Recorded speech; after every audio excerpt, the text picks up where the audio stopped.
started. Good afternoon, everyone, and thank you once again for providing us this opportunity to speak to our community here in East Baton Rouge Parish on a very, very beautiful Wednesday. You know, since February, my administration has convened our Region 2 medical group to address the COVID-19 pandemic in Baton Rouge. And through this collaboration, we've seen our numbers improve, and we are still meeting on a regular basis to discuss hospitalization, community testing, and messaging. Our community has made great progress, and I can't thank our medical community enough for the dedication that they have shown to our residents throughout this pandemic. We could not do it without the partners that you see here today and so many other partners from the medical community.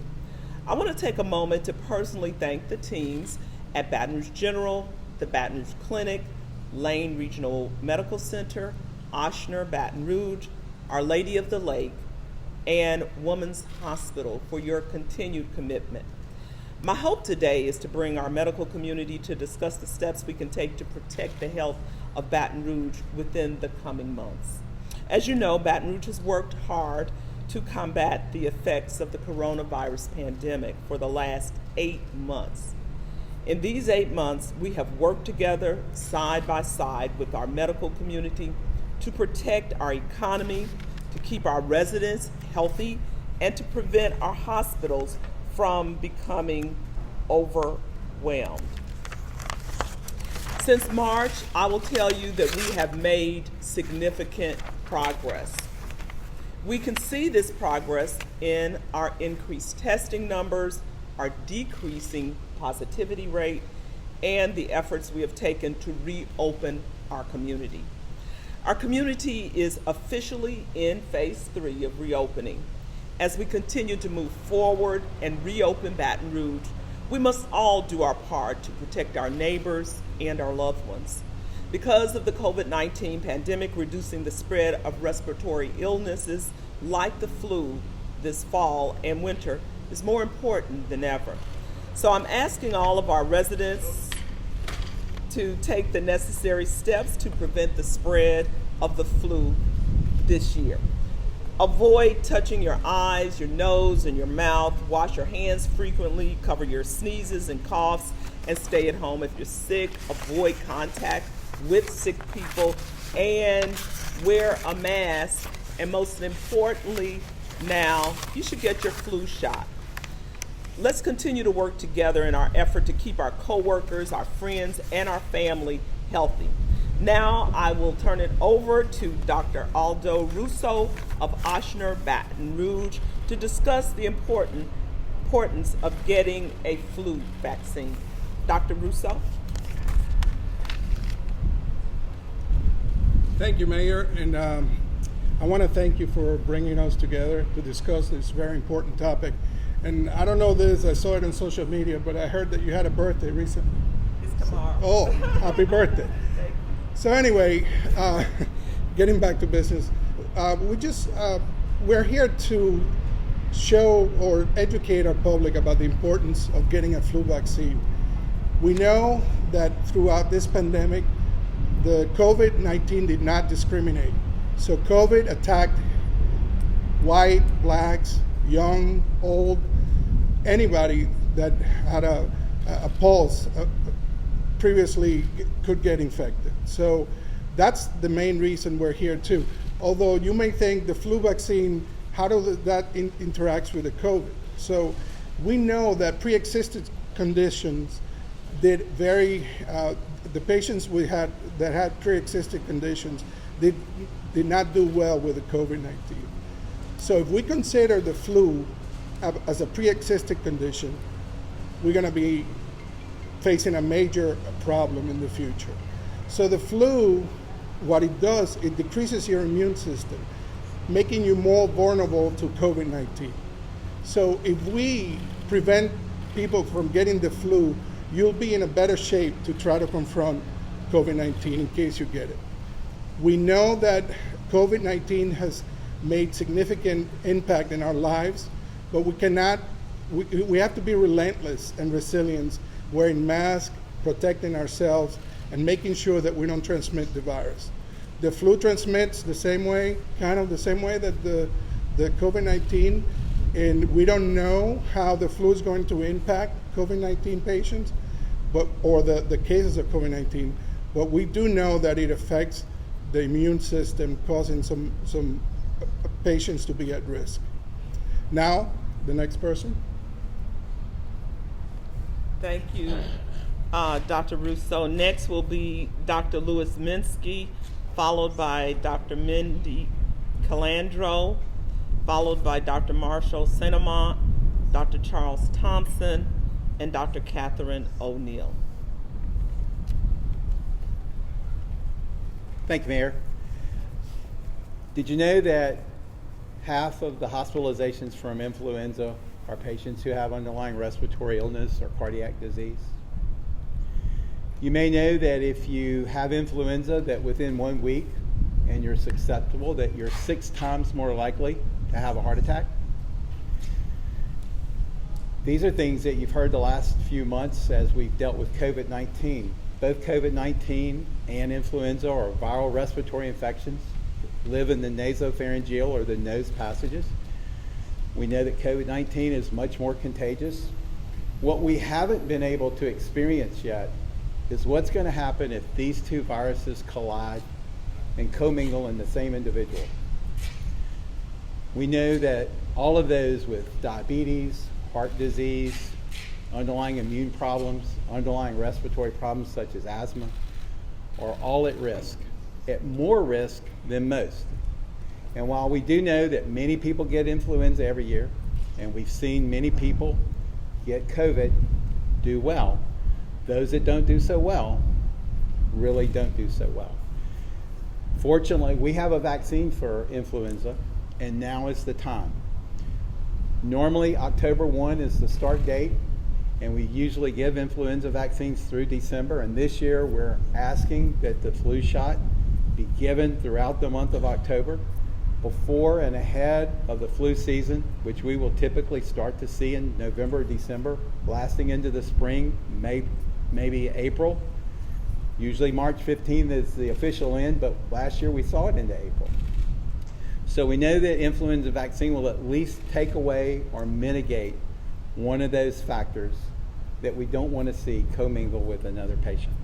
So the simple story that you'll hear over and over today is get your flu shot, and there's no better time than now. Thank you.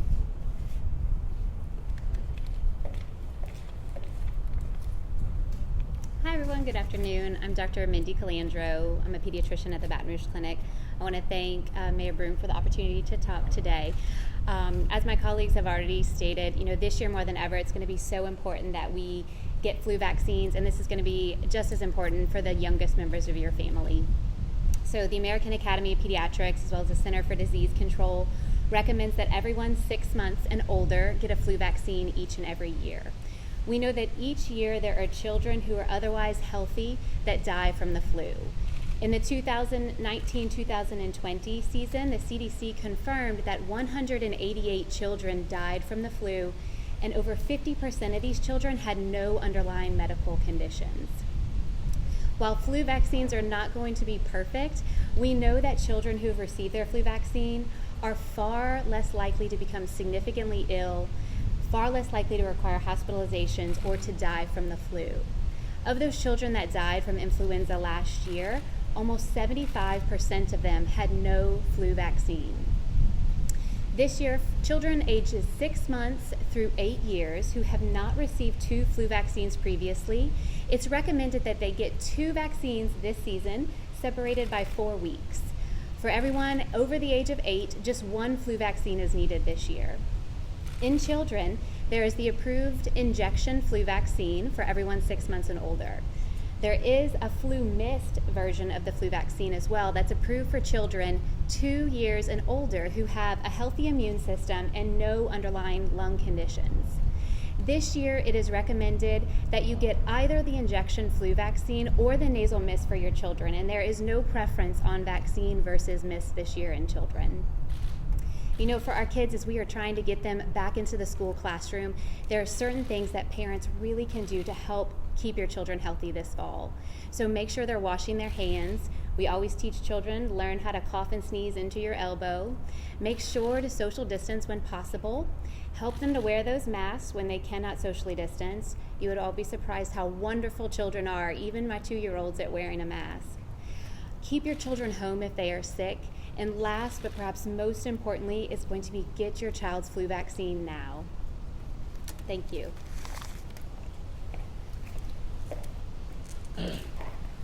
Thank you, Mayor, for having us speak today.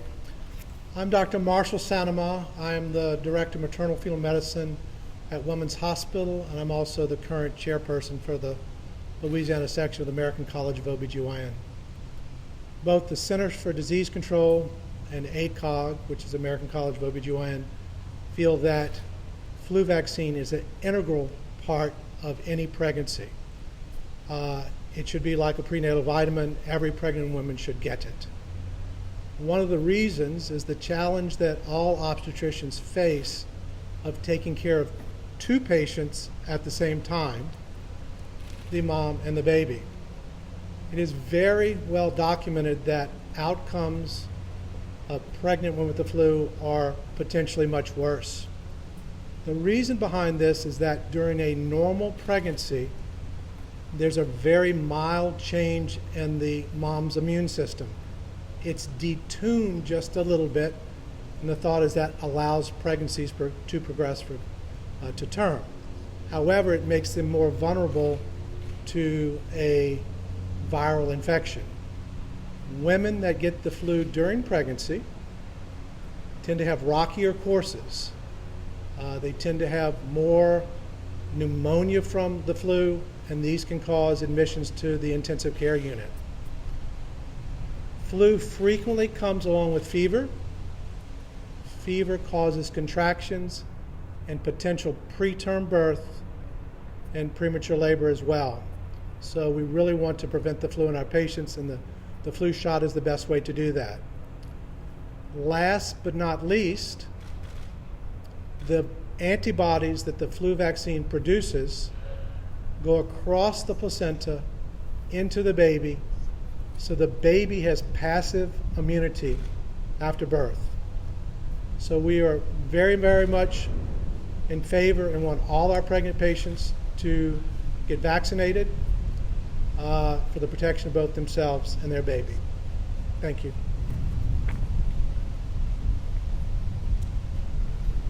Good afternoon, Mayor Broome. Thanks for asking us to speak about flu vaccine this year.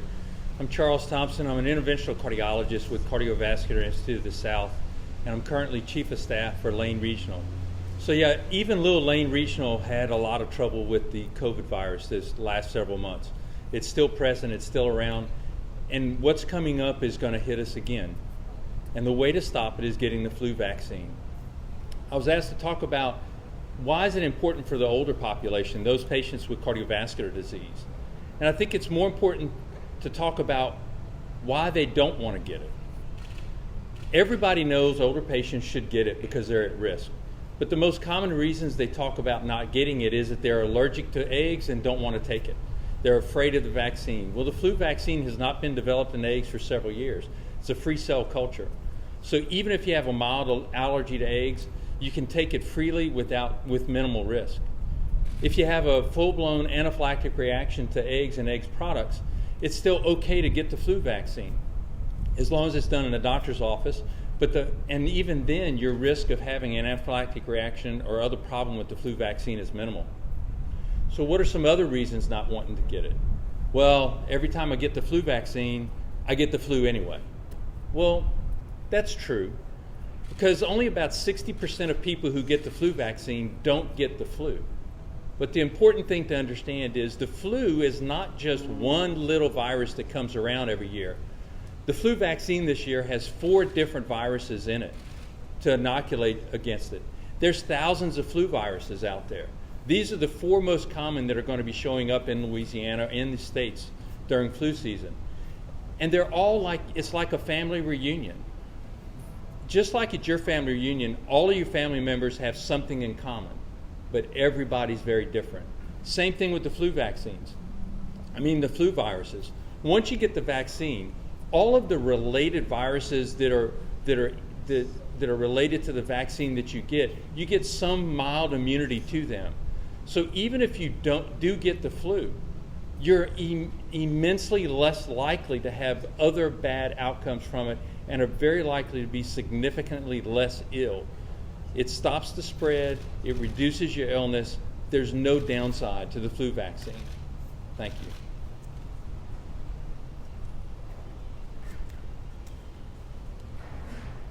I'm Dr. Catherine O'Neill. I'm an infectious disease physician for LSU at Our Lady of the Lake. Thank you, Mayor, for having us all today. Influenza vaccination is so important, and it's important for 3 reasons. It's important for your own health, it's important for your family's health, and it's important for your community's health. Getting the influenza vaccine prevents you from getting sick from influenza, and for our community, it prevents admissions for every other illness. I'm going to say that again. When we vaccinate large populations of people for influenza, we reduce hospitalizations for influenza as well as for heart attacks and strokes and diabetes. Getting your influenza shot makes you healthier. And this year, more than ever, with COVID-19, our hospitals are functioning at capacity. We need everyone, the whole community, to become vaccinated against this respiratory virus because we have another respiratory virus for which we may not have a vaccine through the winter. We need to make room for people to continue to have life-saving surgeries and routine care that they need through the winter, and the only way to do that is to act as a community and get our influenza vaccination. They're available today in every doctor's office and every pharmacy. I encourage everyone today, before the week is over, to call your doctor and find out the nearest place that you can get your flu shot for yourself, for your family, and for our community.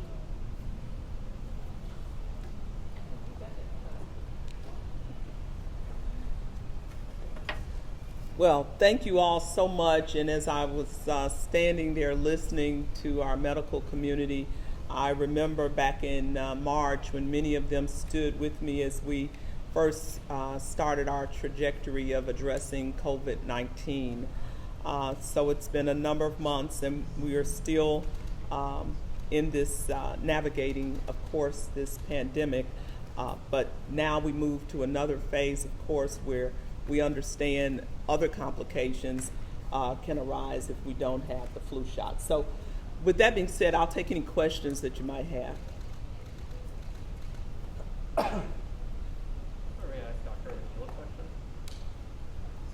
I'm sorry, Dr. O'Neill a question? Dr. O'Neill. Dr. O'Neill? Yes, ma'am, thank you. I was wondering if you could talk about what capacity looks like currently and what hospitalizations for the flu in a typical year. That's a great question. Right now in our region, our med-surg capacity, meaning non-ICU beds, has opened up a little bit. We're starting to see some additional med-surg capacity that we have, which means that we're able to do more surgeries and put people who need those beds in those beds. Our ICU capacity is still very tight. We have not recovered fully from the number of COVID cases we saw through the summer, and we continue to have a shortage of ICU beds in the region. The number of ICU beds that we currently have full today is a lot like what the peak of flu season looks like for this community. So that's why it's so important this year to get your flu vaccine. We are already living in a respiratory season that puts us at the peak of our ICU capacity. We don't have the room that we need to have another respiratory illness that peaks at the same time as COVID-19 is going on. So I hope that answers your question, but to summarize, I think that right now our capacity is near capacity. We are freeing up some beds, and we're grateful for those beds because we're still catching up on care for patients who put it off. Excuse me, I can't hear you at all. I'm sorry. Do you have an exact number for how many people are in ICU beds right now? I have a number for Our Lady of the Lake, and I'm sure Dr. Minsky has a number for the Baton Rouge General, and our lane numbers are behind us too, but for us it's 92 today, which is our capacity. Thank you. Our normal capacity for intensive care at the Baton Rouge General is 24, and currently we're right at 23.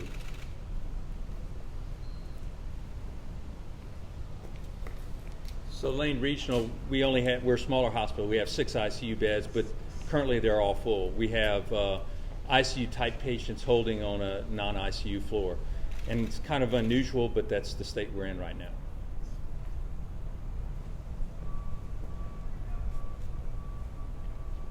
So at Ochsner, our capacity is for 20 beds.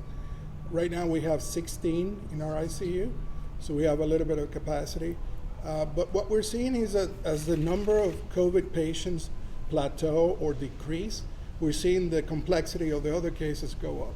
So there are sicker people in the ICU that are not necessarily with COVID, but they're coming in because they were delaying care, and that's causing a significant increase in the demand.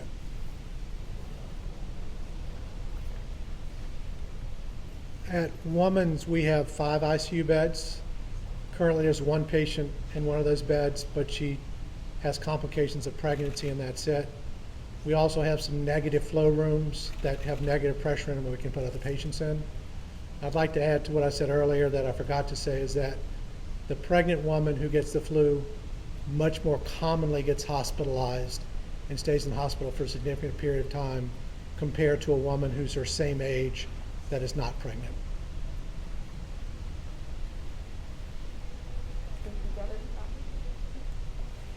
Well, I want to thank all of you all for coming out, and let's get the word out of the necessity to get your flu shot. Thank you all so much.